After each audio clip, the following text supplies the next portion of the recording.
네, 오늘 아침에 뜨거운 정치권 이슈부터 분석해 보겠습니다. 구성국 박사, 김남국 변호사, 그리고 홍현익 세종연구소 수석연구위원 나오셨습니다. 어서 오세요. 안녕하세요. 네, 아침부터 김정은의 성명으로 지금 굉장히 정부 급하게 돌아오고 있습니다. 네. 관련해서 차근차근 얘기를 나눠보겠습니다. 자, 바리스타. 예. 제재 4번에 평화 32번. 예. 그러니까 그 단순 계산으로 한 8배 정도 평화의 표현이 더 많았던 겁니다. 네네. 어젯밤, 우리 시각 어젯밤 문재인 대통령의 유엔 총회 연설이었습니다.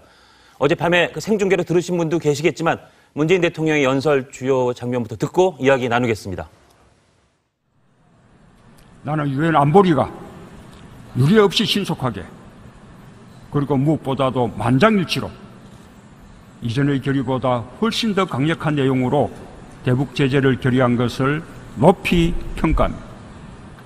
우리의 모든 노력은 전쟁을 막고 평화를 유지하기 위한 것입니다. 북핵 문제를 둘러싼 상황을 안정적으로 관리해 나가야 할 것입니다. 네, 그러니까 문재인 대통령이 첫 유엔 대비에서 대화로 평화를 실현하자라고 연설했습니다. 그러니까 이게 그 전날 했던 미국 트럼프 대통령의 연설과는 그 해결 방법에 좀 많이 차이가 보입니다. 네, 그렇습니다.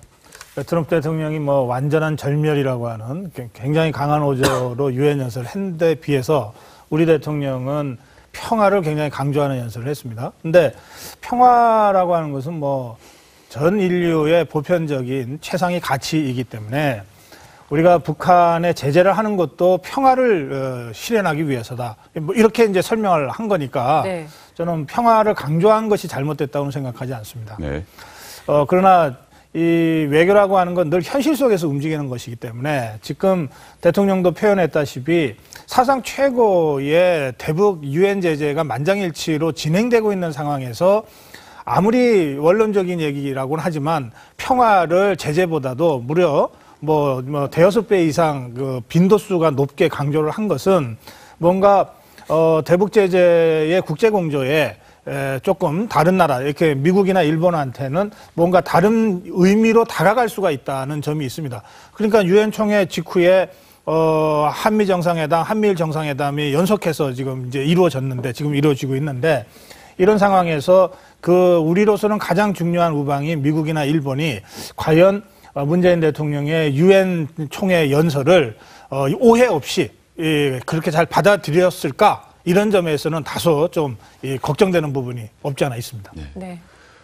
네, 저는 오히려 그 연설 자체를 보게 되면 유엔 총회에서의 연설이었기 때문에 문재인 대통령의 어떤 연설 기조 자체가 타당하다라고 보입니다. 유엔이라고 하는 목표 자체를 보게 되면 사전 예방, 분쟁을 사전에 예방하고 또 평화를 추구하는 어떤 그런 것들을 다자간에 보장하겠다라고 하는 곳이기 때문에 이미 대북에 대한 어떤 제재안을 유엔이 뭐 만장일치로 다 통과시킨 상황에서 그 상황 속에서 또다시 유엔 총회에서 대북 제재를 이야기를 하며 북한을 또 강도 높게 비난하는 것은 불필요하다라고 보이기 때문에 오히려 유엔 총회에서의 문재인 대통령의 어떤 기조연설 자체가 평화를 강조하는 게 바람직하다라고 보이고요. 네. 또 오히려 한미일이 지금 뭐 같은 목소리로 굉장히 뭔가 대북 제재와 대북을 비난하는 목소리를 내는 것도 물론 중요하겠지만 네. 뭐 미국과 일본이 이런 어떤 대북에 대한 어떤 제재와 비난을 했다라고 한다면 오히려 한국으로서는 사실상 균형치 역할을 하면서 거기에 대한 어떤 긴장 완화를 좀 하는 역할을 좀 이번 총회 메시지를 통해서 좀 던져야 할 필요가 있었기 때문에 오히려 이번에 어떤 문재인 대통령이 평화를 강조하는 것이 한미일의 어떤 그 세 사람의 어떤 그 기조연설이나 이런 것들에 비춰봤을 때 조금 더 보기엔 좋지 않았을까. 그러니까 공조의 균형 뭐 그런 말씀 생각합니다. 네, 홍 의원님, 사실 뉴욕타임스에서는 또 그렇게 보지 않는 시각도 있는 것 같습니다. 뭐 결을 같이 하는 트럼프와 아베 입장에서는 문재인 대통령을 좀 이상한 사람으로 볼 수도 있는 거 아니냐 이런 얘기도 나왔거든요. 네, 트럼프 대통령이나 아베 총리가 좀 어떻게 보면 우리가 본 예전에 전통적인 그 정통 정치인이 아니라 상당히 좀 그 민족주의 정신이 강하다, 애국적인 그런 성향을 띠고 있어가지고 트럼프는 아메리카 퍼스트, 아베는 저펜 퍼스트를 하고 있는 것 같아요. 네.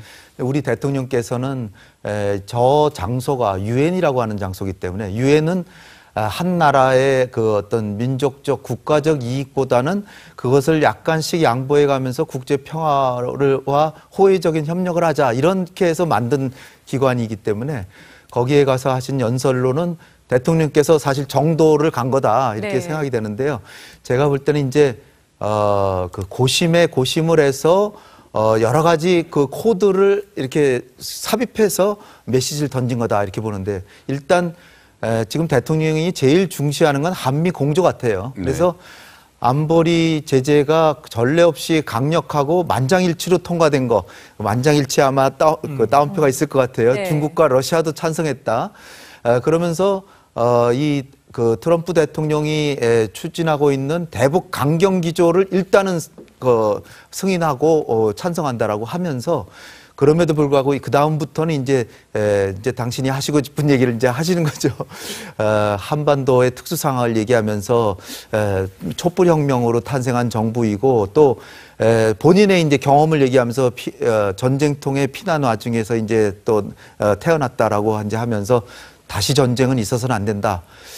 그래서 제가 볼 때 어저께 연설에서 가장 중요한 메시지는 뭐냐면 평화라 레이건 대통령을 인용을 했어요. 네. 평화라고 하는 것이 갈등이 없는 것이 아니라 갈등을 슬기롭게 관리하고 조종하는 그것이 평화다.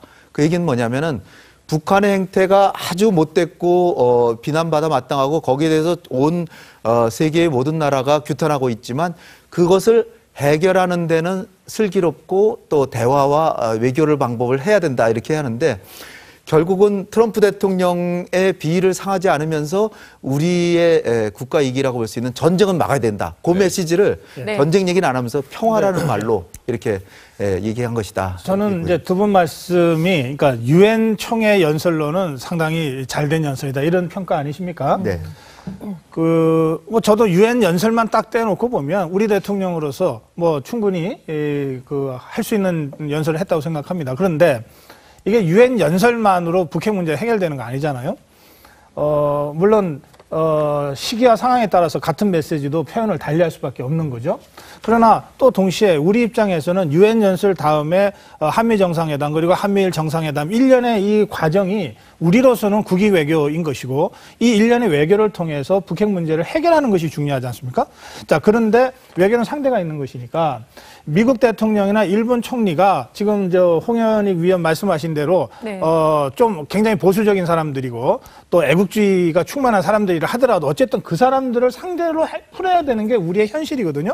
그렇다면 그 전에 그 직전에 있는 유엔 총회 연설이 적어도 그런 일련의 그 외교 흐름 속에서 미세 조정이 필요했다고 저는 생각합니다. 예를 들면 뭐 구체적으로 제가 예를 들어 말씀드리면 평화라는 단어가 32번이고 제재가 4번이라고 이제 했잖아요. 예, 근데 미세 조정을 거쳐서 평화를 뭐 한 20번 정도 얘기하고 제재를 한 10대 번 정도 얘기를 해서 어느 정도는 균형을 맞춰도 대통령이 얘기하고자 하는 원칙과 메시지가 손상되지는 않거든요. 그러면서도 트럼프나 아베로부터도 그래 우리 뭐 대한민국 대통령도 우리랑 크게 다르지 않네 라고 하면서 실제로 이 핵 문제를 해결하는데 한 걸음 더 진전하는 것이 중요한 거 아니냐. 네. 그런 취지에서 저는 오해의 소지가 있다면 이런 부분들까지 좀 세심하게 조정돼야 되지 않냐 이렇게 제가 문제를 제기한 겁니다. 제가 보기에 어제 연설도 있고 연설을 전후한 유엔 총회 움직임에서 우리가 가장 우려할 부분은 우리가 국제사회에 보이고 있는 엇박자입니다. 엇박자처럼 보이죠. 우리가 엇박자를 내려고 일부러 하는 건 아니겠지만 네. 예를 들어서 어제 강경화 우리 외교장관과 왕이 중국 외교부장 만났는데 우리 발표문에는 없었는데 중국 발표문에 한국 외교장관이 우리 만나서 전술핵 무기 다시 한반도 배치 안 한다는 공약을 충실히 지키겠다고 얘기했다. 우리가 전술핵 무기를 안 갖다 놓겠다는 게 우리 정부 입장이긴 하지만 이걸 중국 외교장관을 만나서 이 약속을 해줄 필요는 없는 거거든요. 그런데 이 약속을 했다는 걸 중국만 발표함으로 해서 뭔가 한국이 또 한미일 공조에서 뭔가 좀 엇박자를 내는 게 아닌가라는 그런 징후를 또 보였고요. 네. 어제 산케이 신문 같은 경우는 트럼프 대통령이 그래서 힘이 필요한데 아베에겐 힘이 있고 문재인 대통령에겐 힘이 없다는 얘기를 했다는 것도 우리가 지금 이 공조에서 엇박자를 내고 있기란 가장 대표적인 엇박자는 뭐 인도적 지원이긴 하지만 800만 달러를 북한에 이 타이밍에 지원한다는 걸 어제 정부가 결정을 했습니다. 시점은 미정으로 놔뒀지만 이런 것들이 국제사회에서 보기에는 대한민국이 지금 북핵 공조를 국제사회가 공조하는 와중에 계속 엇박자를 낸다는 징후를 이렇게 느끼게 하기에 충분하다고 네. 생각합니다. 장 부장 말씀하신 그 왕이 부장의 그 중국 외교부의 성명을 보면서 저는 정말 화가 났어요. 네. 하자면 한반도 비핵화라고 하는 약속을 지키겠다고 공약했다고 중국 외교부장이 우리나라 외무장관의 발언을 발표한 거 아닙니까? 그런데 지금 한반도 비핵화라는 원칙을 심각하게 훼손하고 있는 나라가 어디입니까? 북한 아닙니까? 그리고 그 북한이 그 핵무기를 개발하지 못하도록 막을 수 있는 군사적인 힘 말고 외교 경제적인 힘을 가장 강력하게 갖고 있는 나라가 어디입니까? 중국 아닙니까? 네. 그래서 전 세계가 미국과 우리나라가 중국으로 하여금 원유 공급을 차단해서라도 북한이 더 이상 여기서 레드라인을 넘지 않도록 해달라고 그렇게 지금 요구를 하고 있는데 그것은 아랑곳하지 않으면서 정작 핵무기, 전술 핵무기가 필요하지 않냐 이런 상태면 하고 이제 막 논의를 하려고 하는 우리나라에 대해서는 그게 한반도 비핵화 원칙에 어긋난다고 하면서 압박을 먼저 시작했잖아요. 그러니까 이런 중국의 태도에 대해서 우리 정부가 왜 당당하지 못하냐. 이 점 때문에 저는 뭔가 우리 외교가 제대로 가고 있는 것인가 많이 걱정을 다시 하게 됩니다. 어제 그러니까 문 대통령 연설 후에 미 트럼프 대통령과 정상회담을 가졌죠. 거기에서는 또 그 트럼프 대통령의 연설을 또 우리 문 대통령이 칭찬을 했습니다. 터프해서 좋다. 네. 그리고 이게 뭐랄까 물론 외교적인 수사긴 하겠지만 뭔가 본질적으로는 뭔가 약간 문제가 있는 게 아닌가 그게 생각을 어디서 하게 되는데요. 비롯되냐면요. 네. 지금 우리 대한민국이 사실 북한의 핵 개발 또는 한반도에서 비상시국이 벌어져서 일단 전쟁이라도 나간다든지 할 때 가장 큰 피해자가 우리입니다. 네. 북한이 핵을 보유한 것 자체에도 제일 피해자고 그걸로 전쟁이나 이렇게 발생하면 더 큰 피해고 그런데다 두 번째 고민이 뭐냐면 우리가 주변 국가보다 강하지를 못해요.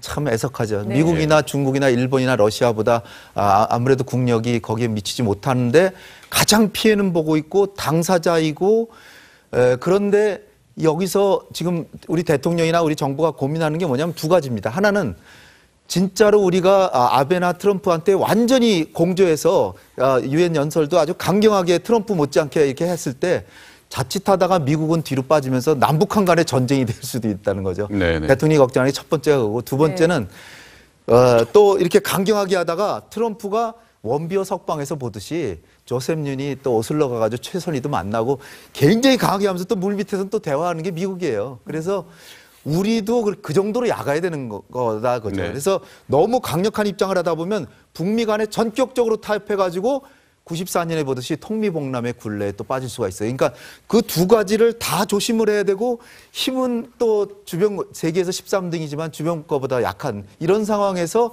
정말 고립지책으로 저런 길을 이제 걸어가는데 대통령도 아마 고민이 많을 거라고 저는 그래서 봅니다. 투트랙이 불가피한 네. 거죠. 그렇죠. 근데 그 투트랙의 균형을 잘 잡아야 된다. 네, 제 말씀이 균형이 그런 이제 겁니다. 네. 균형줄을 잘 잡아야 되는데 그러니까 아베 만나서 트럼프 만나서 첫 마디로 이제 연설 아주 좋았다. 사실 문재인 대통령의 속내는 아니라고 생각합니다. 그런데 이제 그게 일단은 연설 내용에 있었던 것처럼 군사적 우발적으로 이렇게 되면 안 된다라는 거는 경고라고 볼 수도 분명히 있는 그렇죠. 건데 네. 김 변호사님은 어떻게 보셨어요? 경고라기보다는 오히려 트럼프 대통령이 했던 이야기가 사실은 북한을 완전히 파괴하겠다라는 그 부분에 방점을 찍는데 네. 사실은 완전히 파괴를 하겠다라는 그 앞부분에 전제가 있습니다. 미국과 우리 동맹국에 위협이 된다면 미국과 우리 동맹국을 방어하기 위해서는 북한을 언제든지 공격하고 선제적인 어떤 공격을 하고 완전히 뭔가 이제 타격할 준비와 능력이 되었다라는 이야기를 하고 있기 때문에 지금 현재 미국 트럼프 대통령이 유엔에서 기조연설을 했지만 북한과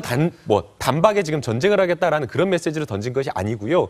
지금 북한에서는 지금 항상 계속적인 어떤 도발을 이어나가고 있는 것이 이런 계속적인 도발을 하더라도 미국이 전쟁을 섣불리 못할 것이다라는 그런 어떤 인식하에서 계속 도발을 이어가고 네. 있기 때문에 트럼프 대통령은 이번 기조연설을 통해서 도발을 계속해서 한다라고 한다면 이 부분에 대해서는 정말 우리도 군사적인 옵션을 고려할 수 있다라는 메시지를 던진 거기 때문에 알겠습니다. 문재인 대통령과 이 트럼프 네. 대통령이 어떤 인식을 달리하고 있는 것은 아니라고 좀 생각이 그래서 트럼프 대통령이 그저께 그 연설에서 완전히 박멸시키겠다는 메시지를 먼저 던졌는데 우리가 북한의 반응을 좀 기다리고 있었지 않습니까? 네, 그랬죠. 근데 어제 리용호 외무상이 개기는 소리라고 해서 좀 얘기해보려고 그랬더니 오늘 완전히 거의 핵폭탄급이 터진 그렇습니다. 저는 네. 사실 아까도 같이 회의 때 기억하시겠지만 네. 이거 처음 보고 이거 혹시 페이크 뉴스 아닌가? 가짜 김정은이 뉴스. 자기 네. 이름으로 이런 성명을 진짜 발표했을까라는 생각이 순간적으로 들었을 정도로 표현이 일단 김정은이 아마 홍 박사님 더 자세히 말씀해 주시겠지만 이런 거를 저는 본 기억이 잘 없고요. 너무 이례적이고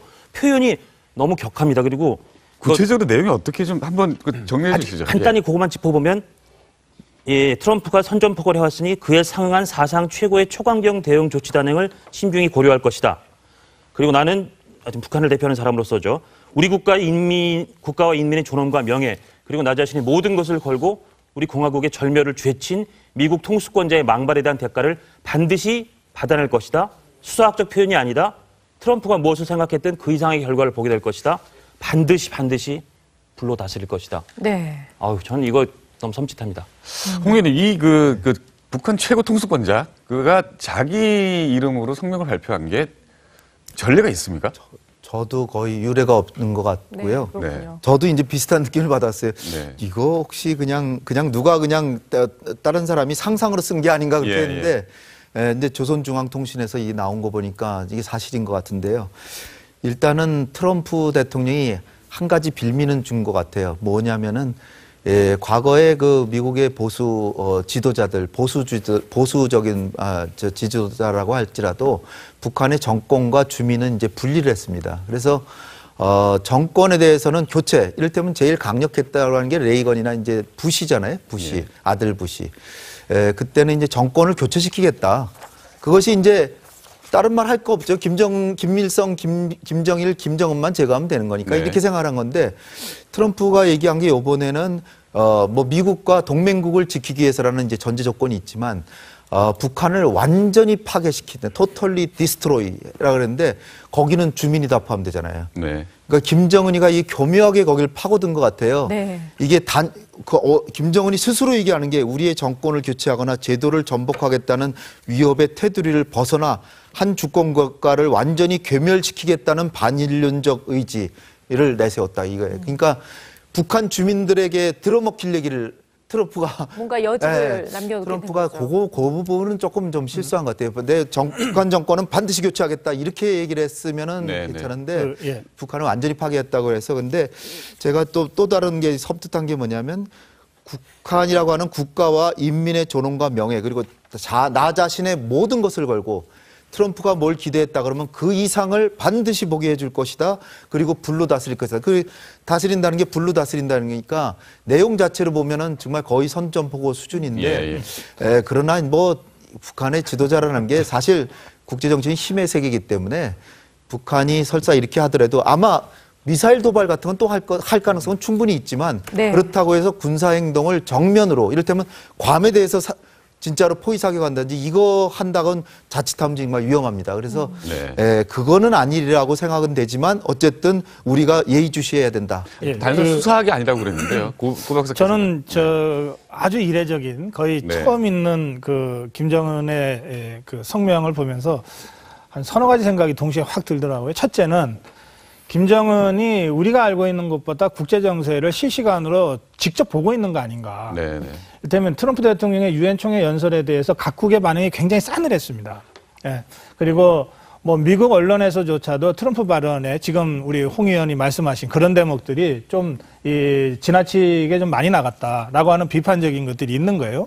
그러니까 그런 정세 상황을 한 이틀 지켜보고 직접 자기가 국제 무대에 데뷔를 한 거죠. 네. 네. 그래서 트럼프 대 김정은 뭐 우리가 뉴스로 할 때는 이렇게 뭐 이 화면으로 이렇게 두 사람의 얼굴을 데려다 놓고 하지만 뭐 그게 과연 그런 수준이냐라고 하는 마음들이 좀 있는데 이제는 정말로 트럼프와 김정은이 국제 세계에서 맞짱 뜨는 수준으로 지금 이렇게 가버린 겁니다. 네네. 그러니까 그런 점들이 김정은의 그 국제 정치를 읽어내는 그 나름의 능력 을 보여주고 있는 거 아니냐. 아마도 뭐 스위스 유학 경험도 있고 그러니까 뭐 CNN 같은 거는 통역 없이도 직접 보고 읽어낼 수 있지 않을까 그런 느낌까지 제가 듭니다. 그다음에 두 번째는 자 그럼에도 불구하고 김정은 명의의 이 성명이 나온 것은 저는 북한이 상당히 독려하고 있는 것에 대한 반증 아니냐 이런 생각도 동시에 듭니다. 네. 네. 말하자면 최고 수준의 유엔 제재 압박에다가 더해서 중국 이 은행들에 대한 미국의 제재가 있고 그다음에 서울의 피해를 최소화하는 범위 안에서의 군사 옵션이 있다라고 하는 이 매티스 국방장관의 발언 같은 것들이 이 북한의 그 지도부나 수뇌부들한테는 실시간으로 다 전달이 되거든요. 그리고 야, 이게 정말 이렇게 되면 어떻게 되나?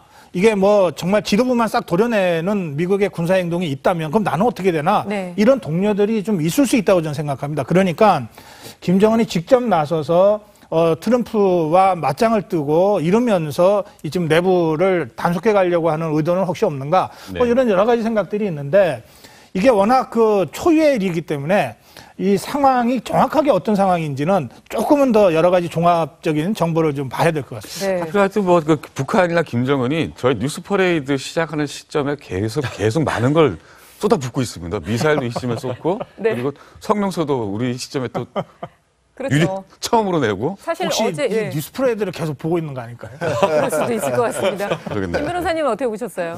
예, 저는 이제 또 다른 어떤 특징적인 점을 봤는데요. 사실은 이제 북한과 미국의 어떤 말싸움을 보게 되면 굉장히 수준 낮은 어떤 굉장히 센 거친 발언들을 이렇게 오고 가는 어떤 그런 언사를 했는데 이번에 김정은이 발표한 어떤 성명서를 보게 되면 앞부분 거의 전반부는 미국을 타이르듯이 유엔이라고 하는 어떤 정상 외교에서 미국의 수장이라고 하는 미국 대통령이 어떻게 이런 발언을 할 수 네. 있냐라고 하면서 오히려 북한 같은 경우에는 굉장히 뭔가 조금 격식을 갖춰서 타이르는 듯한 어떤 그런 모습을 보였는데요. 그런 것을 보면서 북한이 지금 유엔에서 사실은 뭐 미국을 상대하고 있지만 오히려 미국을 상대한 게 아니라 다른 나라를 상대로 또 외교를 하고 있는 것이 아닌가라는 생각이 듭니다. 지금 아마 이게 북한에서 이런 어떤 다른 나라를 상대로 이런 어떤 외교를 하겠다라고 하는 것은 지금 현재 미국이 뭐 다른 나라를 상대로 북한과 교역하거나 이런 어떤 나라들까지 제재를 하고 있게 하겠다라고 지금 밝히고 있는 상황이기 때문에 네. 아마 북한으로서는 뭐 미국과를 상대하는 데 있어서 단순하게 그냥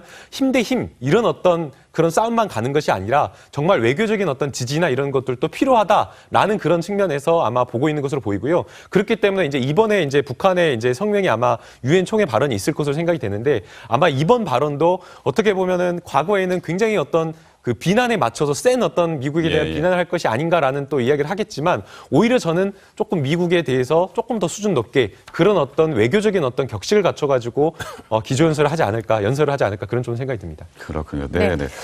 뭐 어찌됐든 지금 뭐 그 트럼프도 자기네들이 내걸 옵션은 다 꺼냈다라고 얘기를 했고 그리고 김정은의 말도 지금 뭐 홍 의원 말씀대로 거의 손전포고급입니다, 이게. 예. 그런데 제가 오늘 이제 대통령 유엔 연설을 보면서 꼭 한 가지 조금 짚고 싶은 것은 평창 올림픽과 관련된 부분입니다. 네네.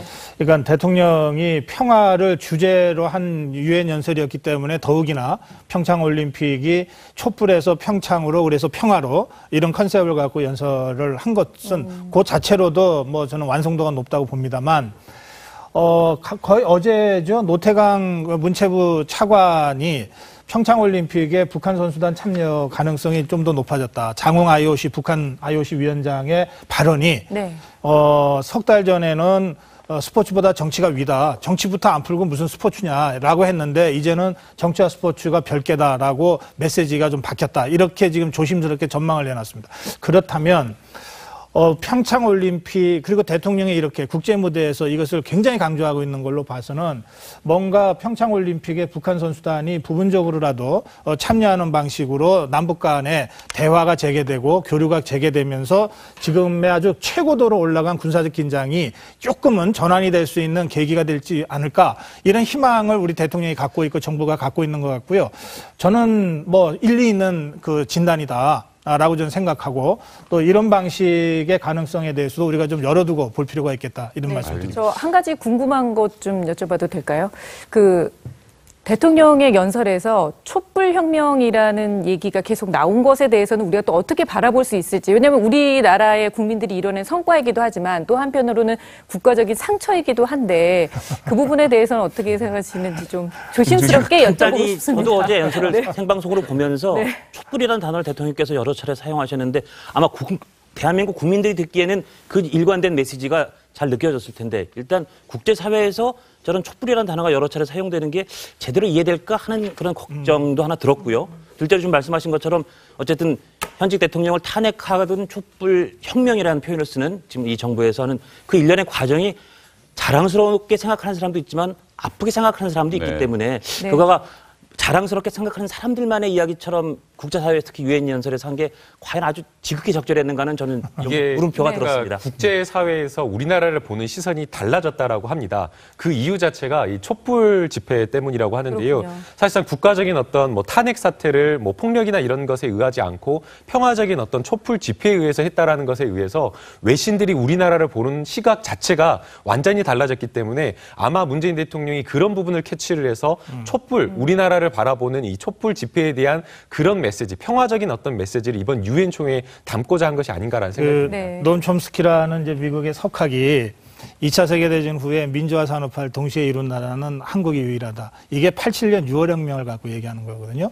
그러니까 그게 이어서 이제 촛불혁명이 성공적으로 이루어졌다고 전 세계가 보는 거는 저는 맞다고 봅니다. 네. 그러니까 우리 대통령도 촛불혁명을 주도한 우리 시민들이야말로 노벨 평화상을 받을 수 있는 자격이 있는 국민이다. 이렇게 자부심을 갖고 있으니까 그런 점들이 있지만 그러나 말씀하신 대로 촛불이라고 하는 것은 늘 태극기를 또 한편으로 떠올리게 하는 단어이기 때문에 네. 국내적으로는 좀 맥락이 다를 수 있다. 그런 말씀을 드립니다. 알겠습니다. 네. 저희 시간 없지만 짧게 어제 또 국내에서 벌어진 큰 뉴스 하나 짧게 짚고 넘어가겠습니다.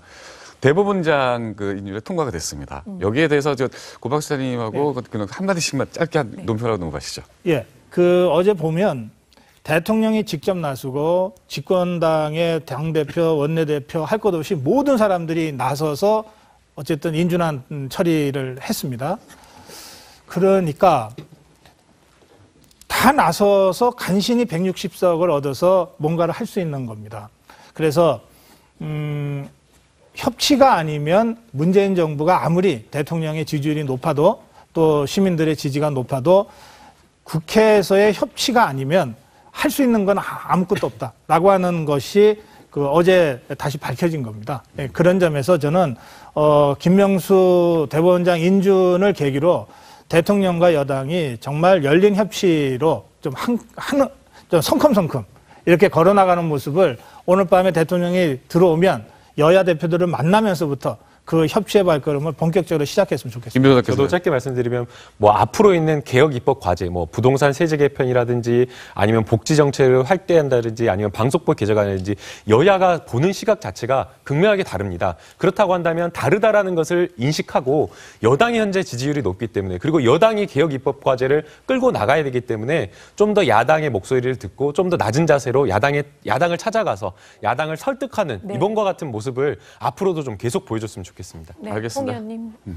네, 저는 뭐 우리 우방국인 미국에 좀 한마디 충고를 드리면요.